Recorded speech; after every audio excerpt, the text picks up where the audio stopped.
Welcome, everybody. I'm hoping this is working today. Hello, YouTubers. We are doing exclusive YouTube today because I am trying to get my microphone, well, microphone connection, but also here we go, microphone connection, but also using a better video today. So let me know how the video is. The video should be much better quality, but I'm only streaming to YouTube for that reason. But let me know, guys. And the audio should be much better as well, I'm hoping.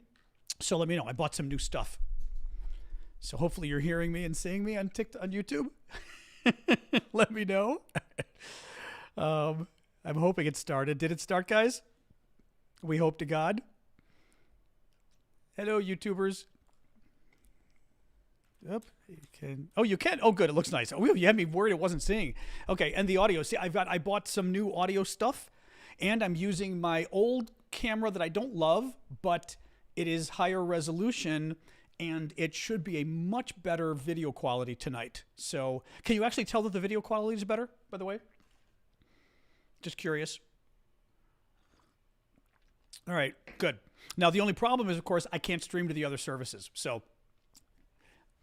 Twitchers are going to be a little pissed off tonight. Sorry, guys. I'm just streaming to YouTube and then doing TikTok over here because I wanted to try to get... Although the lighting actually is good. I don't like because you can't see my blue anymore, but it lights everything else up better. Yeah. Isn't that funny? You can see the back of... Yeah. So anyway, I wanted to try it out. We'll see what happens. Let me get TikTok rolling here on my iPad. But, yeah, the testing was really good. And actually, like I said, I've got a microphone booster on now. So you should be getting better quality microphone as well. So only for you people. Let me try mirror my video. There we go. Good. Good. Well, that's good then. Yeah. So hopefully, but let me know if hopefully the video doesn't jerk and stuff, because that's the other problem. If I said it wrong, it could be sending too much at once and the video stops. But yes, the picture should be sharper and brighter, both. So hey, you TikTok. I'm just telling the YouTubers today I've got some new video and audio going on, so very exciting stuff over there. Anyway, hello all. Woo! And of course the font is a little smaller just to make it fun. I look prettier in higher resolution. I always worry about that. In higher resolution we get these, you know. Hey guys. You got soup on the stove, Ash? Good for you. Hey to LWD, thank you for the gift on TikTok. Anyway, not a lot of news, but a lot of news. There's some big news today. We're going to start with some bombing in the Middle East that's a little freaky. So we'll start with that, talk a little bit about the U.S. elections going on, and then some Ukraine news. So lots of different news going on today. So we will talk about all of that. I can open this. There we go. Anyway, thanks, James. Anyway, hey, TikTokers. Thank you, Ava. So how are we doing today? As always, let me wait another minute or so to start the show. I mean, we're started, of course, but wait another minute for the news so we can get people to join us, but then we are good. And as I said, I apologize. We're only doing YouTube and TikTok tonight. The other services I couldn't do because I'm trying to actually thank you, Adam, for the gift. If anybody's familiar with OBS, I finally had to learn how to use that today, so... That's how I'm streaming on YouTube, which is giving better quality. And then I bought some better equipment for my microphone on YouTube. Lots of fun. You guys are getting the same old microphone. Although if it works, what I'm ordering on Wednesday, I might even be able to use my good mic for iPad too. So we'll see. Yeah, there's a lot of news today. Anyway, all right, I'm going to get rolling here. So thank you guys for joining us. I am John Aravosis. This is the Aravosis Report. This is my nightly show I do Monday to Friday, 6 o'clock Eastern Time, U.S., where we talk about the latest news from Ukraine. The way the show works is I go through the news and I try to give you guys the news that I think matters. And then second part of the show, I take your guys' questions, comments, etc. Anybody who wants to get a comment in now, you can always try to comment, but it's not, it's not always... yeah, I will try to look at your comments for the first half of the show, but as I'm sort of doing the news, it's hard to. But if you buy a YouTube super chat question, I will always get to that first. Who was that? LWD, thank you for that. And the gifts on TikTok, I will always get to, though, I will always do a shout out for those, for the gifts that you see kind of flying on the screen. Always do a shout out for those because those support my work, and I do this for free, guys. Your support literally helps me keep the show going by paying my bills. So please do keep the gifts coming on TikTok and YouTube. Okay, I was going to start with the Iowa caucuses, which is the American elections, because we also do, thank you, M. Fuller and Dawn. I also try to touch U.S. national security news, also U.S. elections. I am going to start with a big story happening right now. Thank you, Adrian. Some bombings going on in the Middle East. There is some talk as to whether Iran just tried to bomb the American consulate in Iraq, whether Iran just tried to bomb an American military base in Iraq. It's not clear. There is a major fog of war going on right now. When we say fog of war in military terms, we mean literally fog of war. When war is happening, especially right when something's happening or right after it happened, it's foggy. It's hard to get all the facts. You're not sure. It's unclear, right? It's fog, right? So right now we're still in the fog of war phase, which is right after this Iranian attack and where there's lots of conflicting reports coming in. Let me tell you what we think we know, okay? Iran and Israel now mind you, reportedly, again, fog of war. Iran and Israel reportedly launched missile strikes against Syria. Iran also launched missile strikes against Iraq.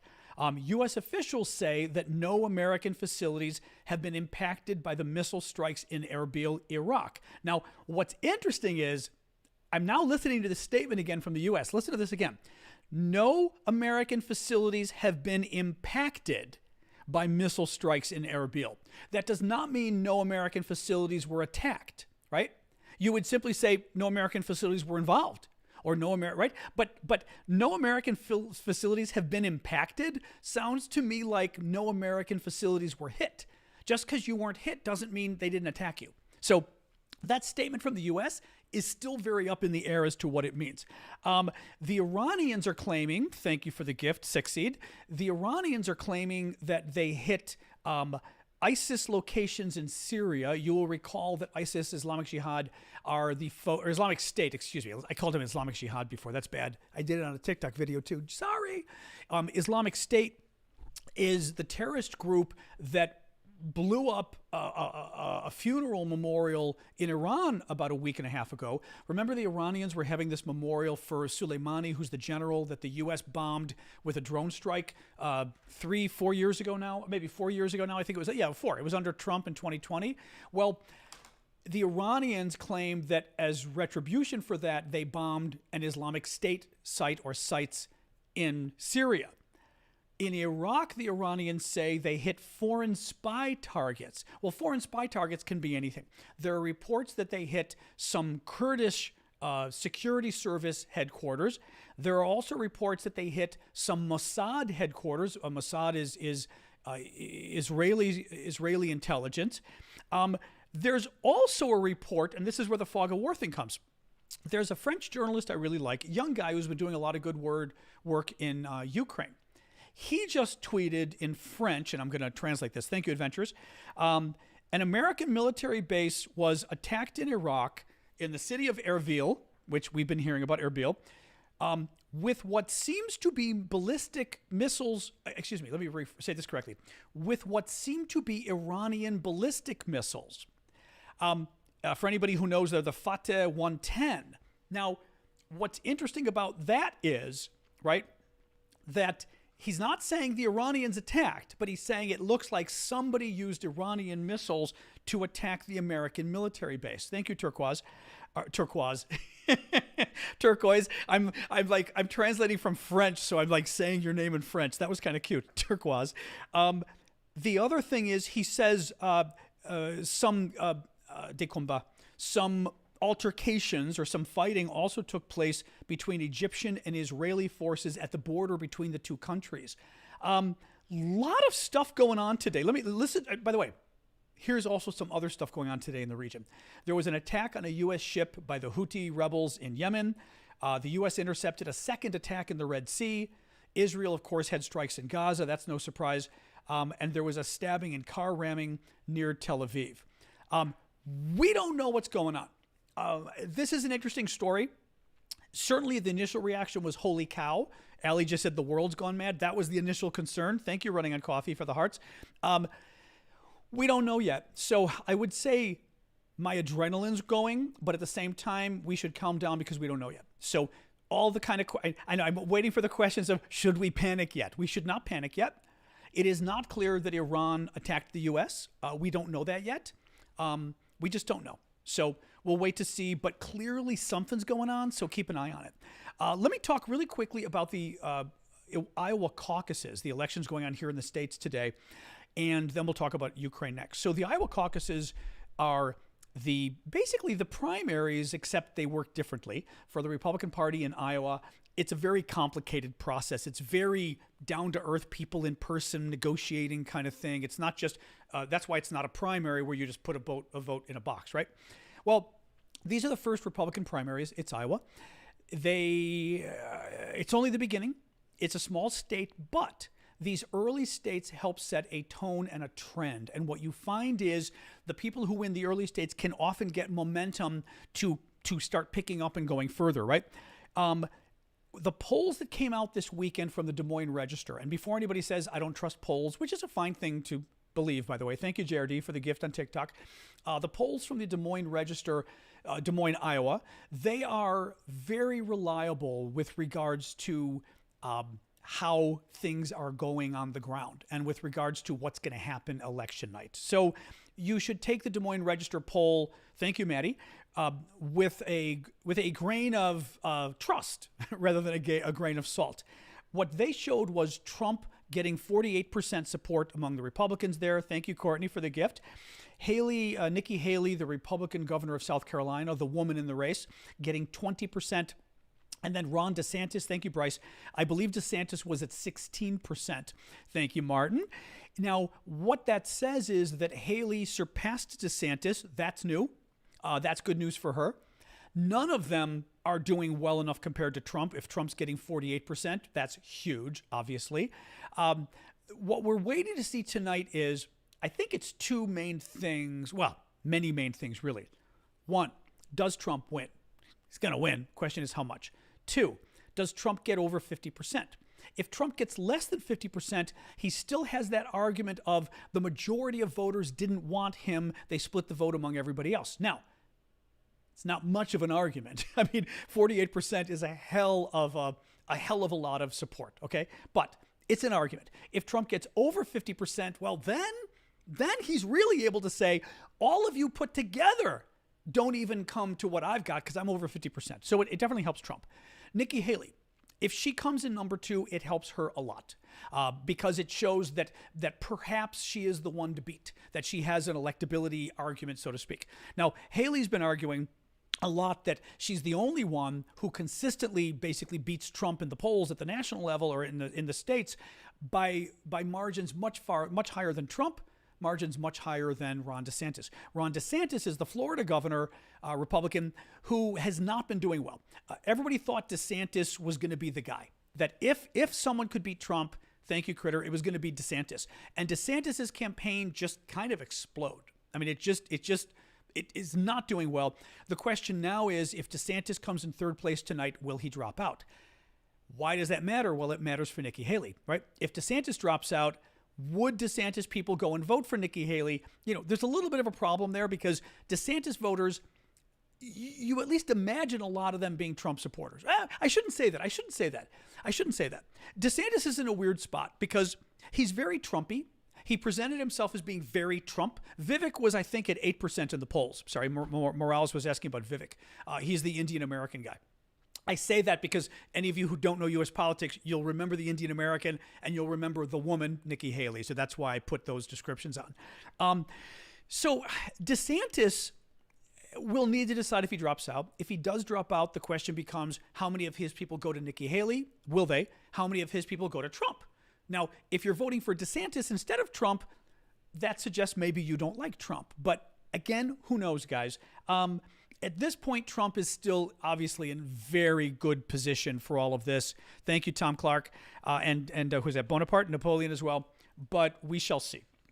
All right, that's what I've got for the election news. Now let's talk about Ukraine. And remember, we can get into all of this when we get into the question and answer period, folks, which will be in a few minutes, okay? So fear not. We've got lots we can discuss.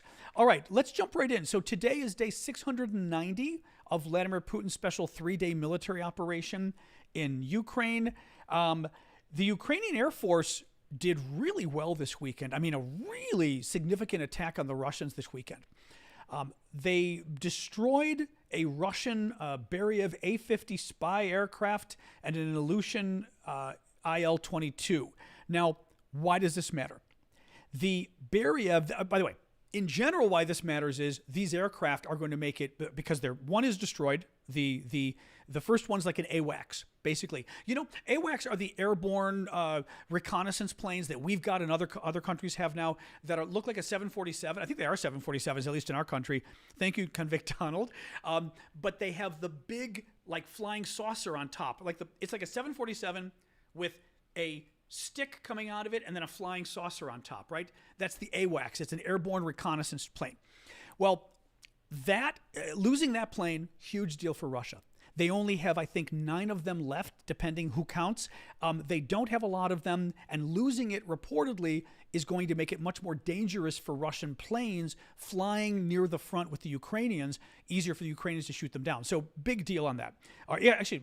Easier for Ukrainians to shoot everything down, not just these planes. The other plane is an Ilyushin IL-22 Airborne Control Center. I grabbed a little bit of what these planes do. Let me see. The A-50, which is the AWACS, detects air defense systems, guided missiles, and coordinates targets for Russian fighter jets.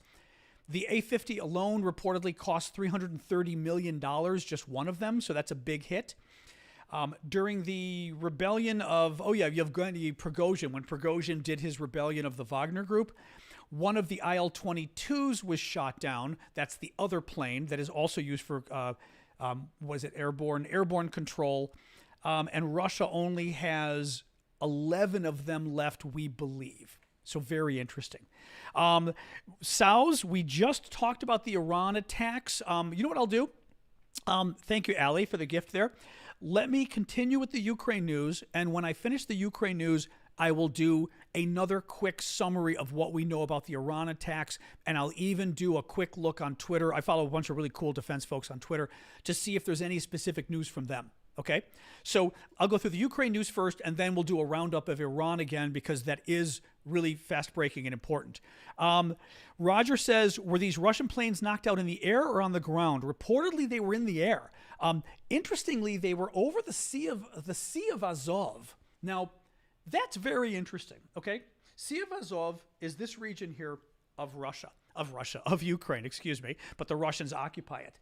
Keep in mind, the Russians occupy all of this, okay?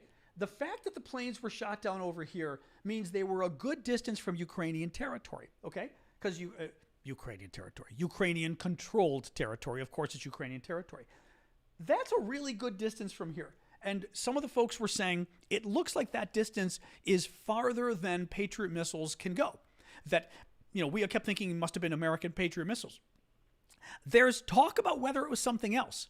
There's talk about whether it was something that we don't know the Ukrainians have yet. Could it be F-16s? Could it be some other air-to-air missiles that are flown from Ukrainian fighter jets? We don't know.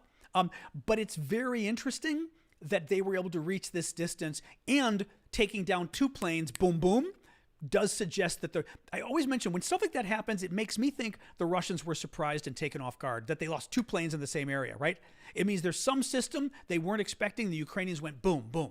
So very interesting whatever happened there. Let me keep going here. All right, sorry, just looking at the live chat here, top chat. All right. Now, the one thing I'm going to say with the live chat is if anybody buys a super chat, it'll be an interesting test because since I'm using the streaming software for the show today on YouTube, I'm using some special software called OBS that I'm new to. I want to make sure I actually see your super chat, so hopefully I do. I'm hoping I do here. Timestamps. That's interesting. Interesting. Okay, I don't mind the timestamps. All right, why not? All right, guys, let me get rolling here. So, what else we got here? North Korea. Oh, so the latest news from Ukrainian intelligence, they say North Korea has supplied Russia with around 1 million rounds of ammunition, mainly made up of 122 millimeter and 152 millimeter artillery shells. Not surprising, but 1 million is a lot, considering 1 million is the number of artillery rounds that the Ukrainians were hoping to get from the Europeans, and it looks like the Europeans have not been able to get anywhere near that. I think the number I saw was, guys, help me out here, wasn't it like 200 to 300,000 or something that were the number of shells the Europeans they've been able to scrounge up? Thank you, Cerveza, for the gift on TikTok, and running on coffee and mustard. Thank you, guys. A little bit more here. Oh, okay, this is interesting. 300. Okay, Gunnerman's saying 300. That's what I thought I read, something around there. So here's an interesting thing. It is not a Ukraine story. This is about Hamas and Russian weapons. Thank you, Juan, for the gift. But because some of the Russian disinformation that have been put out there about Ukraine is that the Ukrainians allegedly, the Ukrainians allegedly financed Hamas and sold them weapons, American weapons, and all this kind of crazy stuff. Clearly Russian propaganda, right? Clearly Russian propaganda. Well, what Associated Press found was, who do you think actually supplied weapons to Hamas? What weapons is Hamas actually using? It's not Ukrainian weapons. It's not American weapons. It's weapons from Russia, North Korea, China, and Iran. Folks, we've got the new axis of evil here. And I think this is something that I wish Biden had done originally with Ukraine, and he could have done it as well with the Middle East and talking about why we're in the Middle East. This is, Russia, North Korea, thank you, Alex, China and Iran, the same 4 countries that are involved in Ukraine, right? Russia's there attacking. North Korea's providing weapons to Russia. Thank you, Nate, for the gift. China is providing lots of supplies, maybe weapons, we don't know about that, but a lot of support for Russia. And Iran is providing the Shahed drones and I believe some kind of missiles, ballistic missiles, whatever they are as well. And then you get to the Middle East, and we now know, for example, that Hamas has weapons from all 4 powers. Just very interesting. Like I said, I bring it up. Thank you, Teresa. C3. I bring it up because the Russians were putting out the disinformation that it was actually the Ukrainians who were funding Hamas's weapons, or at least were actually selling them the weapons. But also because I think, thank you, Cheryl, I think it is a good talking point for Biden about why it is that all of these regions matter. Right? We are fighting the same people in every region, and America better wake up, and the world better wake up and realize there's a problem here, and we have to be involved. Now, Europeans are involved anyway. It's the Americans who don't want to be involved. That's the real danger here. In any case, all right, a little bit more here. Russia's mobilizing around 30,000 people every month for the war. Mobilizing meaning getting new soldiers. According to Ukraine's deputy head of military intelligence. There was a really interesting series of tweets today that, last night actually, from I think, was he Finnish? He's Norwegian. I thought he was Finnish. He's in Norway, but I thought he was Finnish. Anyway, Fabian Hoffman. Actually, Fabian Hoffman sounds like he's from somewhere else. But I read it last night. Thank you, Alex. And then Sky News summarized it. And bottom line is, it's an interesting analysis. So I want to talk with you about it for a second. This guy, defense analyst's analysis is he's very worried, thank you, Laura, that we are 2 to 3 years away from a possible war with Russia. He thinks it's not going to be 5 to 10 years before Russia reconstitutes enough to fight us. His analysis is interesting, so I want to walk you through it. Basically, he thinks the lesson that Russia learned from the war in Ukraine is that NATO will cave, that America isn't in it for the long haul, and we know that's true, that if the Russians, basically just that NATO will cave after a few years and Americans aren't, their heart isn't in it. Thank you, Sherry.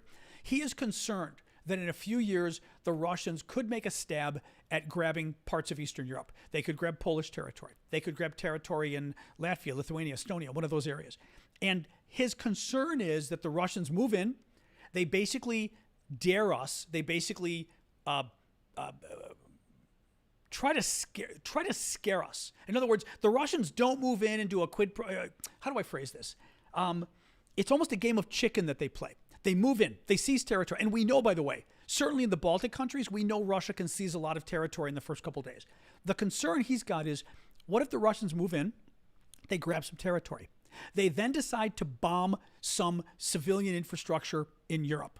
And it could be factories or whatever that could help the war, but they're factories. Like they go after whatever factory, a car factory, whatever it is, but a civilian factory. They do it in Eastern Europe, and maybe they even do it in Western Europe. Maybe they do it in France. Maybe they do it in Germany. His concern is they do that and maybe even use a tactical nuclear weapon just to freak NATO out. But the point is actually to bully. Joni just said try to bully. That's the word I think I was looking for. Basically, they try to freak us out and bully us at the very beginning, and then after they grab some land in the first day or two, they immediately back down and say, okay, we're done. We've got this land, and this land that we just grabbed from Poland or from the Baltic states, this land that we just grabbed is now covered by the Russian nuclear umbrella. That if you try to take this land back, you are taking back land from Russia, and we will nuke you. Will NATO fight? Will the U.S. fight? Or if Putin says, hey, I'm happy to reach a compromise, let's negotiate, will NATO back down? Will America back down? I mean, I don't know, guys. Up until now, I've been sort of very confident about NATO stepping up to any kind of a Russian invasion. Trump won't, and he's made that clear. Trump said we now know, it was reported the other day that in 2020, at some of I'm trying to remember where it was in Europe, but Trump was at one of the meetings in Europe, and he told the Europeans, we're pulling out of NATO. We will not defend you if you're invaded. We will not come to your aid. And I said at the time when we heard about this the other day, that's giving Russia a green light for an invasion. Second of all, even Biden is certainly stronger than Trump on these kind of issues, certainly vis-a-vis Russia. But Biden has also made clear he's afraid of escalation with the Russians. He's afraid of escalating with a nuclear country. If Putin were to do something like this, and Biden's only alternative was, for example, even if Putin doesn't use a nuke, Putin goes in and takes part of those countries and says, okay, we're done. Does the U.S. launch a major war to push him back from Poland, from Latvia, Lithuania, Estonia? Will the Republicans support that? I'm not convinced they will. Anyway, it is a very interesting Twitter thread. His name is Fabian Hoffman. It's worth checking out. I just think it was a little scary. It was a little scary. I'm trying to look here if there was anything. Yeah, very interesting. Oh, that was the other thing, actually, the final point. When he was talking about them hitting some factories in Western Europe, so to speak, the idea would be he would message the French and the Germans, say, we will blow up your factories if you come and do anything. If you touch this area of Estonia that we steal, we will bomb factories outside of Paris. And if you want that to happen, go ahead and try it. I don't know. I just don't know. I don't know what we would do, and it worries me. Any case, so putting aside that happy news, let me do a quick check for the Iran news, and then I will do a quick Iran update like I told you guys before. Give me a second here. So the story is that that Iran attacked within Iraq and Syria today. The attacks in Iraq happened, let me pull this up real quick. The attacks in Iraq, Iran claims were going after foreign spy targets. Some people say it was Mossad headquarters, Israeli intelligence. Oh, thank you, Chris. Oh, it's really obvious, Chris, too. Thank you for that. Excellent. I do see it. It's not letting me highlight it. Oh, sorry, Chris with the super chat. It's not letting me highlight it, but at least I can see it. Yes. That's great. Okay, good. Good. Is it going to let me highlight it? Nope. Interesting. Yeah, not going to let me highlight it. That's too bad. All right. Sorry, I was looking at one thing really quick. Okay, it will not let me highlight it on the screen, but thank you. I can see it though, Chris. That's great. So the Iranians hit the sorry, I was looking at something on YouTube for a quick second.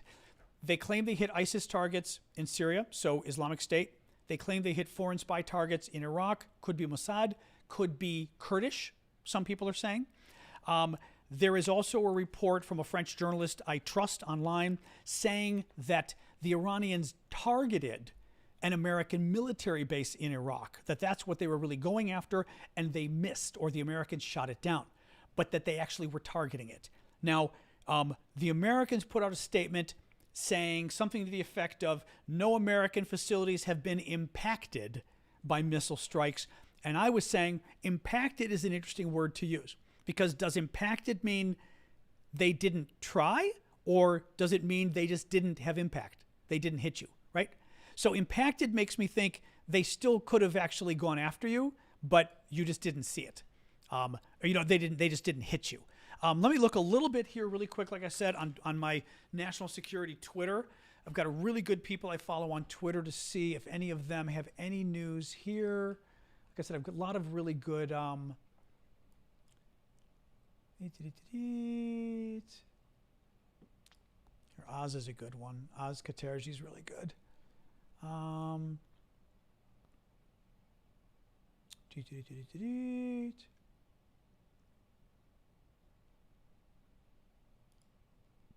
Yeah, I don't think we know yet, guys. Yeah, just looking here. Nope. I don't think we know yet. Oh, God. In unrelated U.S. election news, Robert F. Kennedy Jr. today just defended the Kennedy administration wiretap of Martin Luther King Jr.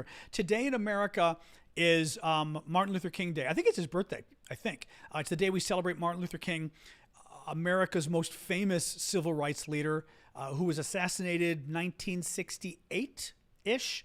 African-American, very renowned human rights leader in America.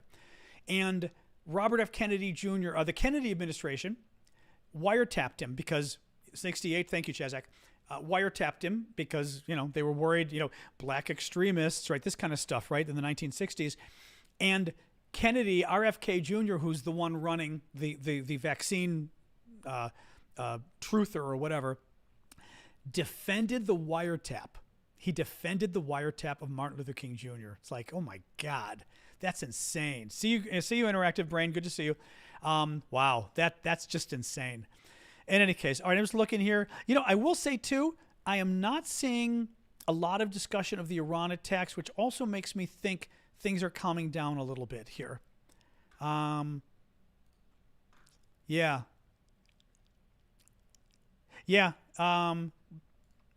So this is from the NSC spokesman. So the American National Security Council spokesman, thank you, Tarad, for the gift, is saying, we have seen the reports and we tracked the missiles which impacted in northern Iraq and northern Syria. No U.S. personnel or facilities were targeted. Okay, that clarifies what I was asking about. Did they target them? We have been in touch with senior Iraqi officials as well as the officials in the Kurdish regions. So at this point, the U.S. is basically de-escalating and saying, no, they did not come after us. They did not come after us. So I would not be too worried at this point about what's going on there. All right, footage of a cargo ship on fire. Don't know about that. I know they did target an American ship today, but didn't see what the sort of aftermath, or unless there's a new one now. Thank you, Cerveza and Marie. I would be careful with what kind of footage you believe when you see it online. I was just going to say, Orc Hunter said old video. That's my concern. Thank you, Super Hornet. A lot of people, whether because, and thank you, Convict Donald for the rose. A lot of people, whether because they just don't check or they're trying to trick people and share stuff, share a lot of old videos, and they also share videos from other conflicts. So when you see just that, like video of a American tanker or something on fire, don't believe it unless you're getting it from a very good source. Thank you, Joe, for the hanging lights. You just want to be careful with that. The Houthis in Yemen targeted an American ship today. So, they're still being themselves. Anyway, guys, that's it for the update. We can talk about any of these topics. Thank you, John S. Questions, your comments, your takes. Again, we're talking Ukraine. We're talking the American elections and the primaries tonight. We are talking about Ukraine. What did I say? Ukraine. Did I say Ukraine twice? Maybe. Thank you, Martin, for the gift there. And then this attack by Iran, which I think might not be as bad as people think. Why do we still have ships going through there? Because those shipping lanes account for 30% of international commerce. 30% of shipping commerce. Thank you, Lori. So 30% of world shipping goes through those lanes. You can divert it, but it's really hard. That's a third, almost a third of the world's shipping goes around there. So it's tough, Thank you, Lamb Chop, for the gift there. So what else, guys? Ukraine shot down 26 helicopters? No, I doubt that. I wish. There's no way they shot down 26 today. I doubt that. Thank you, Ava, for the groundhog. A lot of Chinese shipping there. Well, and they went after a Russian ship the other day, too. Like it was carrying Russian oil or something that I read this weekend. Crazy. Yeah, Gunnerman says it could add 5% to inflation in the long run, which is a lot. Extra 5 to 7 days shipping time to go around, which costs money. And again, anything that impacts 15% of world shipping overall and 30% of 15% of world commerce, trade overall, 30% of world shipping. Maritime is a lot.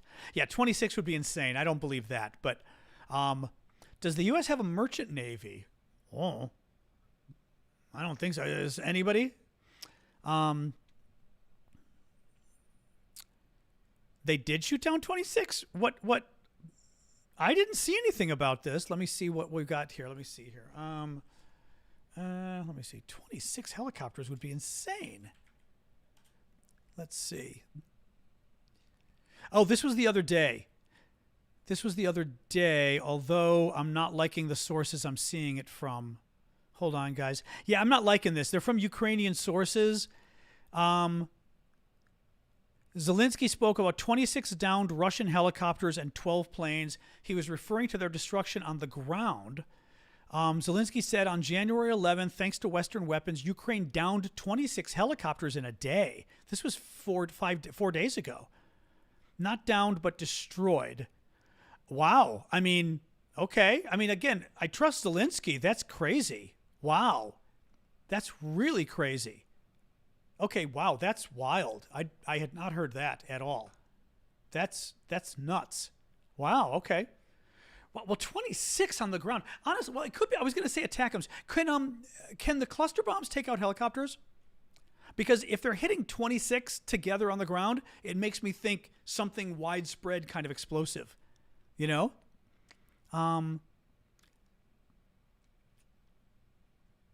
do you think?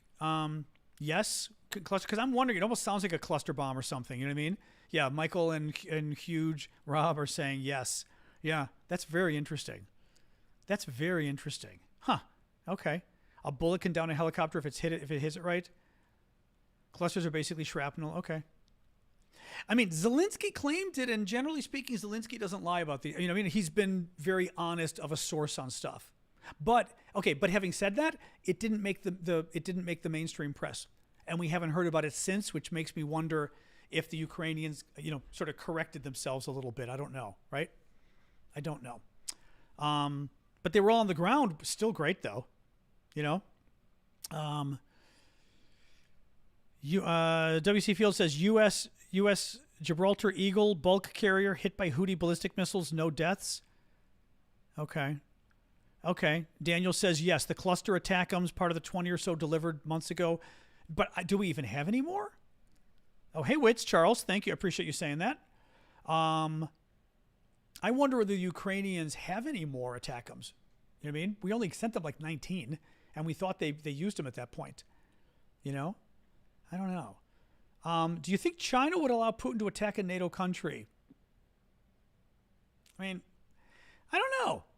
Well, if you're China and you're getting ready to attack Taiwan, maybe you want Putin to attack a NATO country, right? Once China is ready to attack Taiwan, it'll be better for China if we are involved in other wars at the same time. It just makes it easier for them because we're distracted. We're already spending a lot of money. We need weapons for the other war. It increases the risk of Americans going, oh, I don't want another war. We're already in 3 or 2 or whatever, right? So, Saba says these helicopters were in Berdyansk and Luhansk, so it's 2 attacks in 1 day. Still very good, though. Still kind of amazing they got that many helicopters on the ground. That's wild. And by the way, this is what I keep saying about how, thank you, Blue Ariel, for the TikTok gift. This is what I keep saying about how this war still feels like a bit of a stalemate to me, with both sides dug in. But at the same time, you're still seeing significant strikes and significant progress by the Ukrainians against the Russians. The issue becomes, can they move forward? Can they get their land back? And that's the concern, you know. But let's see. I mean, this is very good. Let's see if the U.S. ever steps forward and I totally forgot to tell you. So the other thing is aid for Ukraine is looking even more dire, I think, right now in terms of U.S. support. Thank you, Carol, for the gift there. So the Republican Speaker of the House, who is the top Republican in the U.S. House of Representatives, said today, or last night, I think it was today, that it looks like Republicans won't be able to reach any deal on the Mexican border, on beefing up the U.S. border with Mexico, until Trump or another Republican becomes president. Now, the problem there is if Republicans, and I talked about this the other day, by the way, that it is not in the Republicans' interests to reach a deal with Biden about our border. Because if you're a Republican, you want the border to be, now, whether the border is a mess or not, you can disagree. I think the border is a bit of a mess. Thank you, Pam K. If you're Republicans, you want the border to be a mess. You want to run on the fact that Biden has let the border become a disaster. That's your argument, right? You don't want a deal because A, a deal potentially makes the situation better, so it's no longer an issue you can use in the election. B, a deal shows that Biden can work with you, right? Why elect Trump if Biden is able to work with Republicans and get a border deal, right? So there's a lot of reasons Republicans may not want a deal. Thank you, Riverdam. And I would say Democrats would probably be in a similar situation the year of a presidential election. They may not want to give the Republican any successes.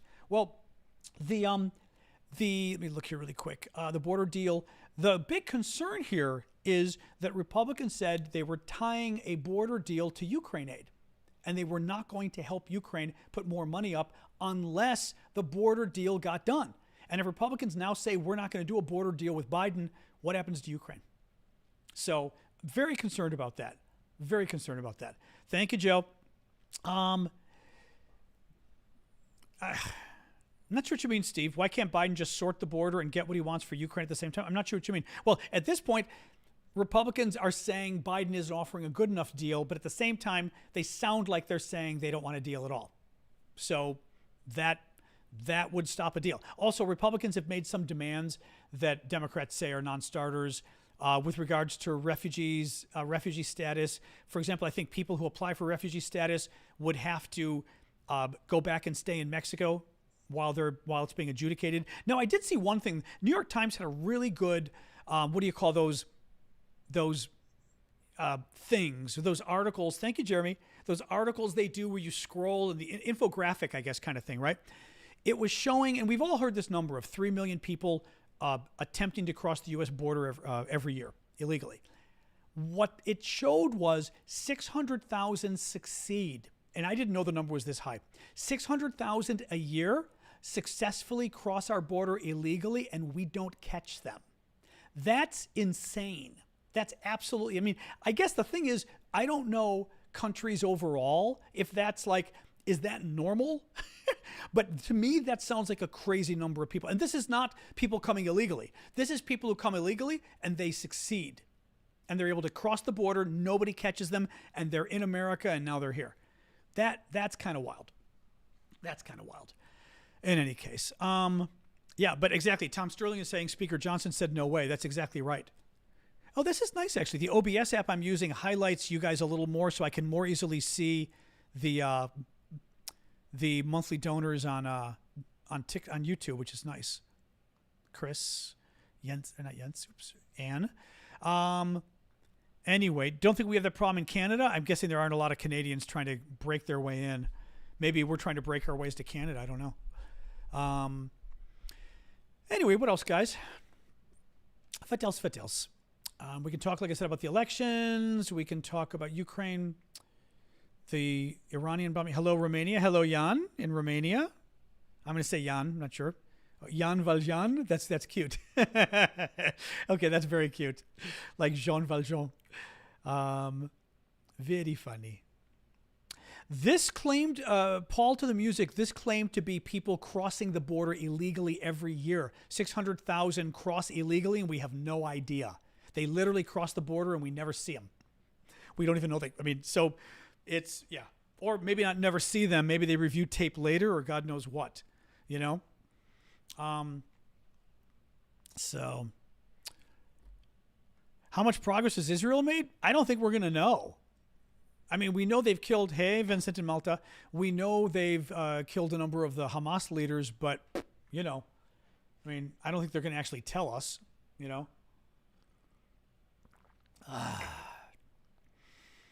From Mexico. Nobody's coming in from Canada.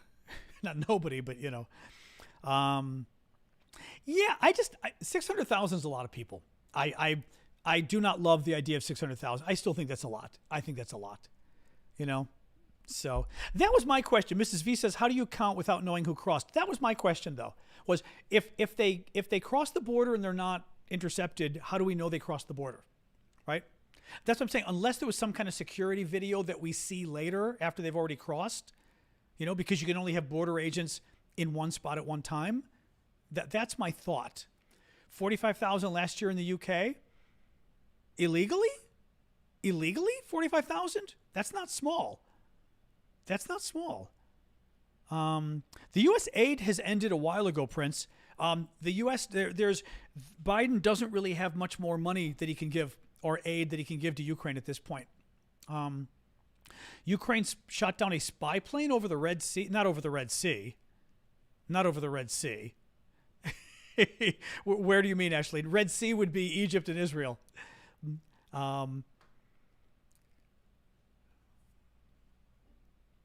I don't know, Donald. I don't know. Convict Donald is saying Nikki Haley's known for foreign affairs experience. Does she really have that much? I mean, she was our United Nations ambassador, you know.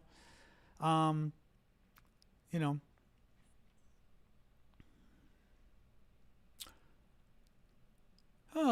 Over the Azov Sea. Okay, that's probably what we're talking about, though. Not the spy plane. Oh, you could call it a spy plane. Yes, that's over the Azov Sea. We talked about that at the beginning of the show. The Ukrainians shot down 2 really important Russian spy planes. The Russians don't have that many of them. They blew up one, and the other one was injured. An A-50, correct. An A-50 and an IL-22, I think it's called, the Aleutian. And the Russians don't have that many of them. This is a big problem for them in terms of defending their other aircraft in the area. So it was a big, yes, we're aware, it was a big deal. It was a big deal. So yes, that's correct. You could call them spy planes, yes. AOC for president, she's not my fave. I'm not a big AOC fan. I'm not that liberal. She's way too liberal for me. And I'm not convinced she has a chance in hell of ever becoming president because America isn't electing a socialist anytime soon. That's not going to happen, but yeah. No, she's not the person. Bernie? AOC is Alexandria Ocasio-Cortez. She's a liberal, meaning left-wing member of the U.S. House of Representatives, a Democrat, but an avowed socialist, which in America still makes you pretty edgy if you call yourself a socialist. Very smart, very politically savvy. She's of a wing in. She's of the. I don't know what word to call this without offending some of you. She is of the left in the U.S. House of the Democrats. She's as left as you get of Democrats in the House. She is associated with other members of Congress that a lot of people like myself find way too extreme. They're called the Squad. But she's much smarter than them. She's much more politically savvy than them. So who knows? But I think she's way too left-wing, I think, for America and way too polemical. I don't think there's any chance in hell she'd be president. There's no way. She's moderated, Tom. Not Tom. Who was it, Paul? No, sorry. Who was saying that? Oh, Paul. She's definitely moderated herself. You know, I would say, which also pissed off some of the folks on the left. You know, she calls herself a progressive, yes, because all the socialists do, Larry. That's a pet peeve I have. Progressives used to be people on the left who were not conservative, but were not the left of the left. And now progressive is a word that the socialist movement in America has co-opted and taken. So yes, she calls herself a progressive, I guess, but that means socialist now, basically. I mean, some of you may still call yourself progressives, but that's not who represents progressives anymore. It's the Squad who represents progressives now. That's the socialist wing of the party. That's not me. So, but progressives used to be a kind of normal left Democrats, sort of left-wing Democrats, but not super liberal Democrats. but they were not. Well, they were very liberal though, but they were not conservative Democrats, but they were not socialists either. So, yeah, U.S. far left is kind of funny though, because socialists in America tend to get further to the left than Europeans. American socialists, the Socialist Party, for example, Democratic Socialists of America is Looney Tunes, the organization. It's to the left of you guys in Europe. They're kind of pro-Russian for starters. they're like your old. They're like the old, my Swedish friend told me once, they're like the old socialists in Europe that were pro-Soviet. They're not normal like European socialists. They're not. DSA? Oh, DSA is horrific. Google the stuff DSA. DSA, Democratic Socialists of America, for example, put out when the big attacks happened in Israel on October 7th, and again, now I'm fine if people are upset with Israel now, but we're talking like a day or two after the attacks. And the Democratic Socialists of America decided to do protests against Israel after Israel got attacked, and the protest signs showed a man on a hang glider coming in. This is how the terrorists came in, Hamas came in to the music festival to kill all those kids at the music festival. They use hang gliders. Democratic Socialists of America, which is the socialist group in America, decided to put the hang gliders on their poster to show like, yeah, isn't this cool? It's literally how the terrorists came in, paragliders, thank you, paragliders, Donald, how the hang gliders came in to slaughter these kids, these young 20-something kids from all over the world at a music concert. That's who Democratic Socialists of America is. It's not who most of you are who would call yourself socialists. It's not you guys. Wumbo, you're leaving now. I'm so sorry. Wumbo's going to get his wings, mods. Yeah, you can Google it. See, by the way, which also makes me think people who say no, it didn't happen, Google it. It was a big scandal with Democratic Socialists of America. I'm going to actually Google it now because I hate when people do that kind of stuff. Sorry, hang on a second. Looking at my notes here. Yep. Oops, hang on a second here. What are you doing? What? Let me put my glasses on, make it easier. Where are my glasses? Here are my glasses. Oops. I don't know how Americans are supporting Trump is beyond me. Now, I will say this. I'll give a quick sort of Trump anecdote in a second. Hang on. DSA paraglider. I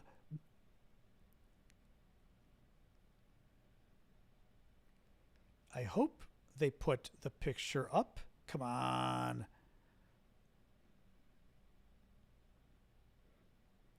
Oh, funny. I think ADL wrote about it and didn't put the picture. I'm going to find you this. Oops, where is this? Come on, you. Oops, I'm trying to find the... Oh, hang on a second. It was BLM? Ooh, wait. I may have made a mistake. It was BLM Chicago. It may not have been DSA. I apologize on that. It may not have been DSA. It was Black Lives Matter Chicago that did it. I stand with Palestine. Look at this. Black Lives Matter Chicago. So it was not DSA. My bad. Yep. That's why I wanted to check and make sure that I wasn't getting it wrong. I got it wrong on DSA. DSA's been really bad on Ukraine, though. DSA's been awful on Ukraine. Oh, my God. But I mean, horrifically pro-Russian on Ukraine. But any case. What else we got, guys? What's the question, Manda? Or who? Titch? What's the question? Moms for Liberty? Donald is saying, please talk about these weirdly deceiving party names, Moms for Liberty. Organizations on the right especially are very smart politically, and they come up with cute names like Moms for Liberty, which is actually a right-wing reactionary group, but it sounds good because they're moms and they're for liberty. And often they're run by men. Like one of the big right-wing religious right groups, conservative religious, but they're religious right, or extrême droite religieuse, like you'd say in French, extreme religious right, is the Concerned Women for America. They're not as big anymore. They were very big 10, 15, 20 years ago, especially attacking gays, attacking trans people, anti-abortion. And I always used to call them the men at Concerned Women for America because the group was always run by men. And it was always men representing them. It was like your classic what you would think of a fringe religious group on the right, where it's a group of concerned women, but they're women, so we'd better have men run it. It was always like, what? Always just kind of, blew my mind. Hang on here. Yeah, Terry, I've seen the daily numbers and stuff. I don't know if I trust them entirely. Sorry, Terry was talking about the daily numbers that come out from Ukrainians on Russian vehicles killed and troops killed. I just don't know if I trust it entirely. And frankly, by the way, this is why I don't trust the Hamas numbers either. I don't really. I trust the Ukrainians on a lot of stuff, but I feel like, especially the numbers of weapons destroyed, maybe, sure, but the number of troops killed, how the hell do you know? I would trust Western intelligence on that. The Ukrainians, I just don't know if they've got the expertise for that. Maybe, but I'm cautious on it. Here we go. Amanda was saying Ashleen on TikTok was asking about Russia threatening to use nukes if Ukraine targeted missiles. Oh yeah. Okay, so what they're talking about is, by the way, I'm going to give you guys two guesses. And I read this story a few days ago, and I totally guessed the story. Someone in senior levels of Russia is threatening to use nuclear weapons if Ukraine dares strike Russian missile launchers in Russia, the launchers they're using to attack Ukraine. Who do you think in Russia is threatening to nuke the West if Ukraine attacks missile launchers in Russia? Who do you think made that statement? Take a wild guess. I'm going to wait a couple seconds because one of you is going to get it. You can guess. It'll be an easy guess here. Yeah, Biden wouldn't be Biden.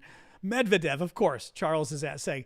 Medvedev, who was the sane guy 20 years ago in Russia and now is a lunatic, is threatening nuclear. He used to threaten nuclear war like 3 times a week. He hasn't done it in a couple months, actually. I don't think he's threatened nuclear war. He's allegedly a bit of an alcoholic, and that may have actually, because I know people who knew him years ago. He was a normal guy. He was not left wing, but he was a moderate. He was pro-West. He was normal. Now he's a nut job. So yes, he made the comment of, we will nuke Ukraine if they dare hit our missile systems in Russia. He's a lunatic. I mean, literally, he's a drunken lunatic. So no, just don't. I mean, he's, this is what he does. Well, I don't know firsthand, and I haven't seen intelligence reports, but he's widely considered to be, yeah. But he's a nut job. Yeah, we don't care what he says. I mean, literally, if Putin says it, care a little bit more. But Medvedev couldn't care less. Yeah, it doesn't even matter. When will we deal with Iran? The problem is how you deal with Iran. Because the biggest problem with Iran is their nuclear weapons. But how do we take them out? They're buried they've been buried, the facilities in mountains, for 20 years. And very difficult to take them out unless we have a land invasion. So Iran is really the big, Iran, North Korea too, but Iran is the really big looming problem. Iran getting the bomb, I should say. Very scared. The water-filled missiles in China. Somebody brought that up the other day, that they discovered that a lot of the missiles weren't filled with, that their own missiles weren't filled with fuel, but with water because of corruption, which is just crazy. Oops. Yeah. Bye-bye. Bye-bye, Angel. Goodbye, Angel. Goodbye, Angel. All right, that one I got, mods. Why do the Dems not have another candidate besides Biden? Two things. One, y'all voted for him, right? I mean, people can say, I don't like Biden. You voted for him. He was the nominee because you voted for him. People can say, and this is where we also get, Trump, You know what? Republicans voted for the guy, and he's still their favorite right now. I mean, it's sort of the old adage of maybe you get what you deserve or something, but in this case, you get who you vote for. All the Bernie people got upset that Bernie didn't win. People didn't want him. People wanted Biden. And by the way, black women especially wanted Biden. It was the black vote, and black women in particular, South Carolina, that really helped Biden a lot. But find somebody better and gets them supported. But here's the other problem. Running into re-election, generally speaking, you don't like to necessarily change. We don't necessarily, I do not want an all-out war among Democrats for the presidency, for the nomination this year, right? I did not want to see the same thing like 2020 happen again, although 2020 we came around, which was good, right? People did come together. But I worry about having an all-out war with all the Democratic constituencies. Callum, we do actually. Do you guys check the races of voters? We don't check them, but we know. They do exit polls.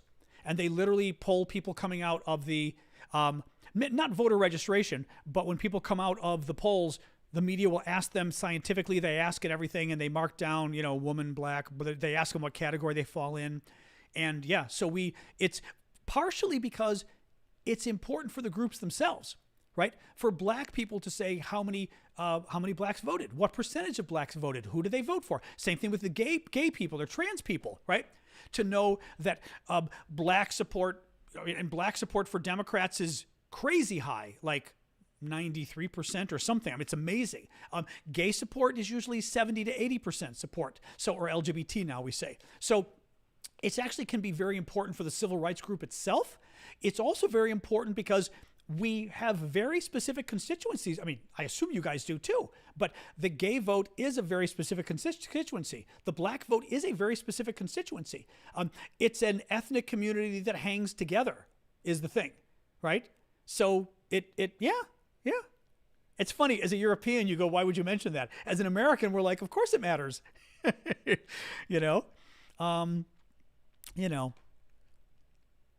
But yeah, we'll see. I mean, we'll see how Biden does. I don't know. I don't know. Now, that's a good point, Penguin. Solo Penguin saying, with the Russia situation, why would Russia invade another country in Europe if they're struggling to invade Ukraine? I don't think it's realistic. That's an interesting point. I mean, you have to wonder, for example, would Russia...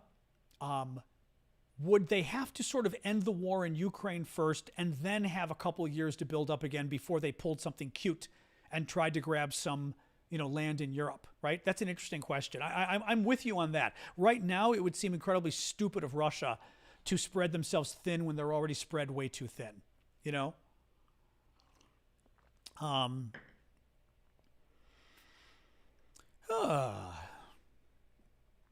What else, guys? What else?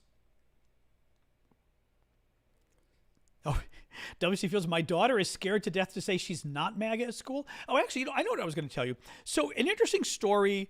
I'm certainly not going to name names or anything else, but I was talking to a relative, nobody in my immediate family, but a relative over Christmas, who is a very, very intelligent woman, very smart woman, very good person, strong Trump supporter. I've never understood it. But they exist. A lot of them exist, right? Again, smart, great graduate degree, great university, very smart, and a wonderful human being. So, I mean, interesting, right? And we're talking and with some friends, and out of the blue, she says, someone needs to, and I probably can't give you the exact quote, but basically somebody needs to kill Donald Trump, basically, she said. And I'm not, you get it. I'm not calling for that, obviously. She said it in much harsher tones. This is a Trump supporter, a longtime Trump supporter. And I turned and I went, and people started talking about something else. I said, wait. What? I said, I'm a little confused. You've always been a big Trump supporter. And she said, we've got to get him out of the race. He's not going to win. And I said, and she's had it with, and I'm thinking, not going to win, okay. But she's also had it with him. And I said, yeah, but did you not? And she mentioned, the dishonesty, the all this kind of stuff.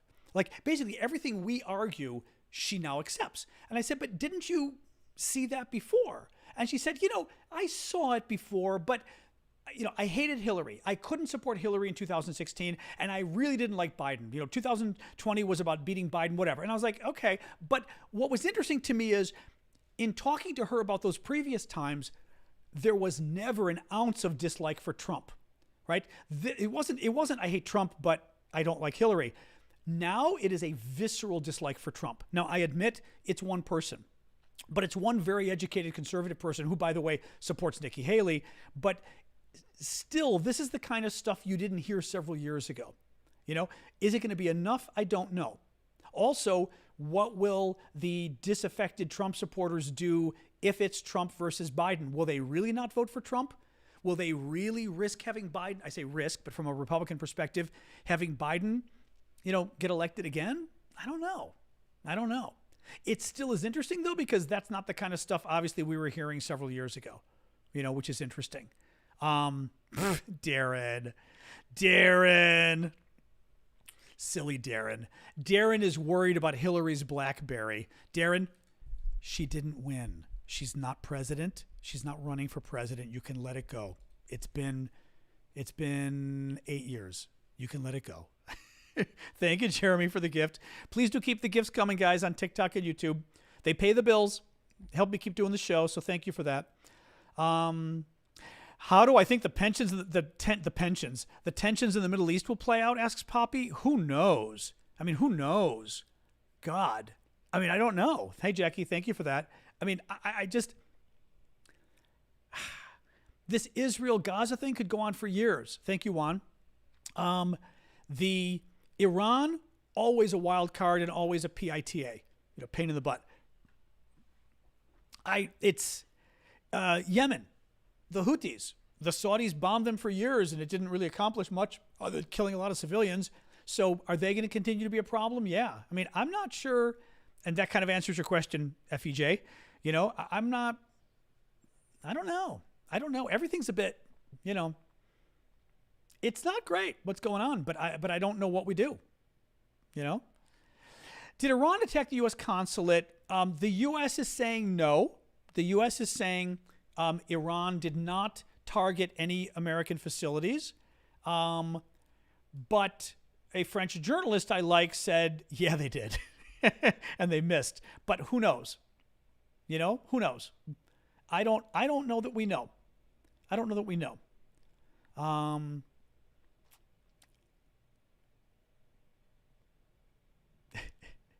So I'm looking here.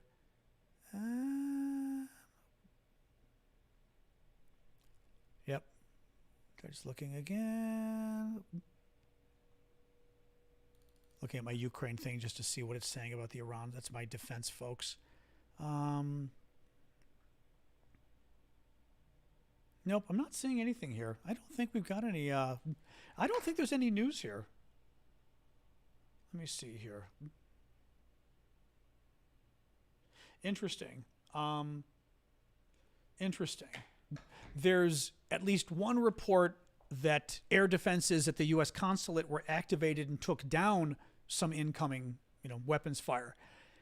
The thing is, guys, there's two things going on. There's fog of war, which I talked about earlier, which is, we're talking about Iran today, bombed Syria and Iraq, and bombed awfully close to the U.S. consulate, which is the U.S. diplomatic facility, not the embassy. The consulates are the satellite facilities. So the embassy is the thank you, Super Hornet, is the diplomatic facility in the capital, and consulates can be in the capital, but they're also around the country. So typically, like in America, you'd have a embassy in Washington and a consulate in New York, and maybe a consulate in San Francisco. Now, there can be a consulate in Washington too, and that usually handles visa issues and things like that. So this was a consulate American in Iraq that some people say the Iranians fired near, other people say the Iranians fired at. Consulate is still foreign soil, correct. So a consulate is a part of the embassy. But it's a consulate, it's not an embassy. It is part of the embassy, but basically people sometimes get confused by embassy. They say, the U.S. embassy in Erbil or whatever it is. It's not. It's another diplomatic facility, yes. So, now is it buffering? Sorry, Kelly. It hasn't. Hopefully, YouTube hasn't been buffering until now, though. I can always try to change settings again, but hopefully, it's being good. Actually, do let me know on that, guys. What does Iran have to gain from this situation? Chaos.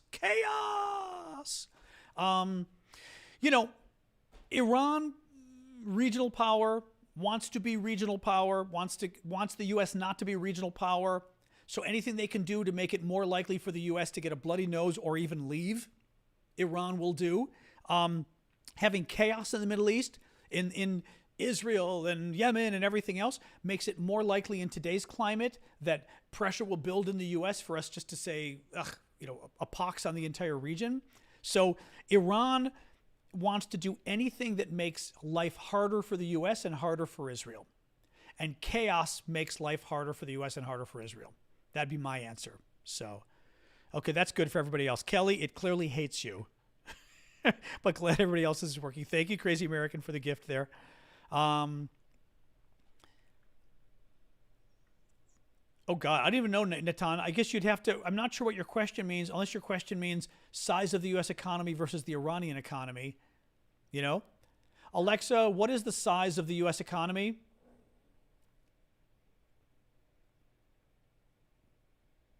Alexa, what is the size of the U.S. economy? The United States has a $25.44 trillion. 25 trillion. Alexa, what is the size of the Iranian economy? So 25 trillion U.S. The Iranian economy is the second largest in the Middle East and North Africa, MENA, region, with a gross domestic product, GDP, of $412.2 billion U.S. dollars in 2016. So 0.4 trillion, 0.4 trillion is Iran. 20, what did we say, 25 trillion, something, 28, whatever it was, 25 trillion is America. So it's 50 times plus larger. I know all the other Alexas answer too. I know. We've always said like I could do like missile launches worldwide. Alexa, launch the missiles. So yeah, we're 50 times larger, but not surprising, I guess, right? Because, Google, well, the thing is, I like my Alexa. My Alexa's here next to me. Google is okay, but I find Alexa sometimes does better for this. Sure, Natan. So 400 billion, yeah, so 400 billion, that's what it said. You don't think it's right? Hey, Google, what's the size of the Iranian economy? Here's some information from the web that might It's going to screw it up. On the website heritage.org, they say GDP, PPP, $1.4 trillion. Oh. 1.0% 5-year compound annual growth. Oh, God. Okay. Hey, Google, quiet. See, God only knows. Sorry, something went wrong for some. Who knows? I have two digital spies. I like them both, though. I mean, I've got Google I use for my TV control and for certain questions, although lately she's not doing too well, and Alexa I use for my music. And I like Alexa because Alexa I use to control my TV because Google will silence my TV. Like I'll say, Google, raise the volume, and it has to silence the volume to then raise it. And I'm like, ugh. Whereas Alexa will just raise it and lower it. They were all on sale, different reasons. Google came with my TV speaker. So I don't know. Alexa, launch the missiles. Can you hear the explosions? She goes, can you hear the explosions? That's funny. That's funny. I was just saying, I will give them credit for stuff like that. Poppy, what do you mean by stance on the UN and other NGOs in these geopolitical situations? I'm not sure what you mean, though, by that question. Has the U.S. or NATO confirmed that Iran does not have nukes? We are assuming they don't have nukes. We're assuming. But some estimates I saw said, it's possible. It's possible. I know. It makes all the Alexas talk. It's very funny. Worldwide. The Alexas talk everywhere. Everywhere. Oh, anyway. Well, I think we're going to call it quits shortly, guys. Poppy says, do I think the UN is a good tool for diplomacy at the moment for the Middle East? Probably not to some degree, because the UN let's put it this way. Israel believes that the United Nations hates them and is biased against Israel.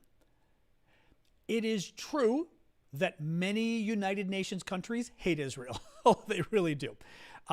So if you're Israel, this is not really a place for the UN is not perceived as an independent broker. Okay, it is true, by the way. A lot of UN agencies tweeted about the Palestinians about, the Palestinians or Gaza being injured by the Israelis, which is a fair thing for them to mention, and forgot to mention the Israelis being killed by or being held by Hamas. So, for example, I think it was UNICEF, one of them, started tweeting about the children. Well, no, I know UNICEF. UNICEF does a tweet in the middle of this about the children of the world.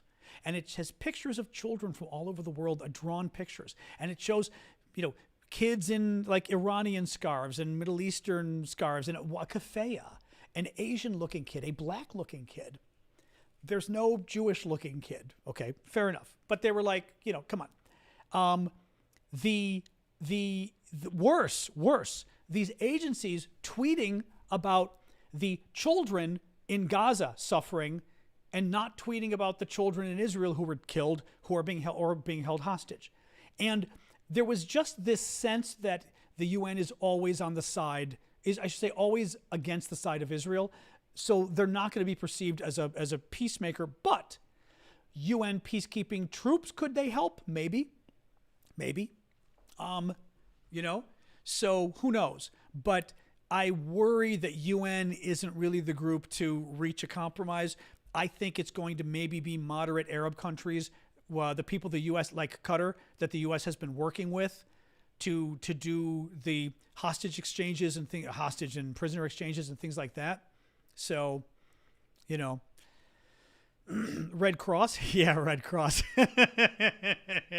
Maxime is Ukrainian. He's making a Ukrainian joke. They do not like the Red Cross because the U Cross has been very bad with the conflict. Is Denmark supporting Ukraine? Yeah. Oh, yeah. Denmark has been wonderful in supporting Ukraine. Yes. Does Israel have nuclear weapons? Yes. Israel has had nuclear weapons for at least 30 years. I forget how many. 30, 35 at least. We don't know how many, but back then, the estimate was that Israel had 100 nuclear weapons. This was sort of public information back then. Now, who knows? But yes, Israel does have nukes. Doop. What else, guys? I'm going to look one last time for Iran news, and then I think we'll call it quits. I'm going to put some food. I'm hungry.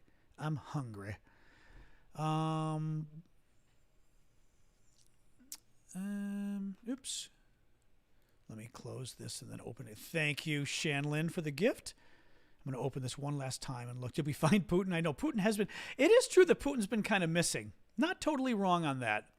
Not totally wrong on that. Let me see here. Oops. Here we go. Last little look here.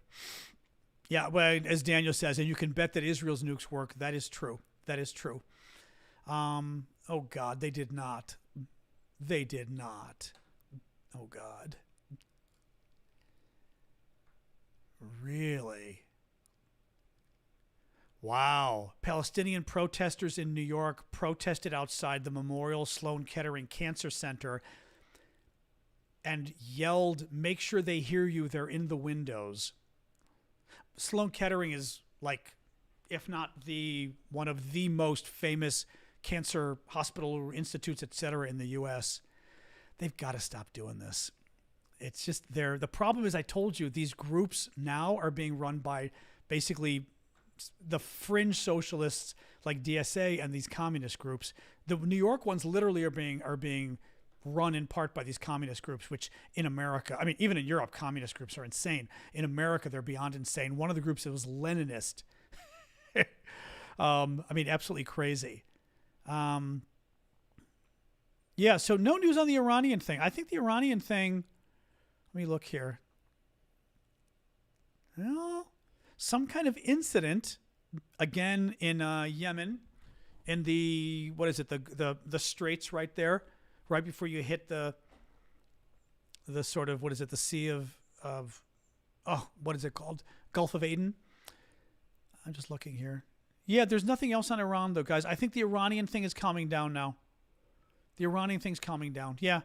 So who knows? All right, guys, I'm going to get going. I'm getting hungry. It's 7:22, been an hour and 20 minutes. Thank you for joining us.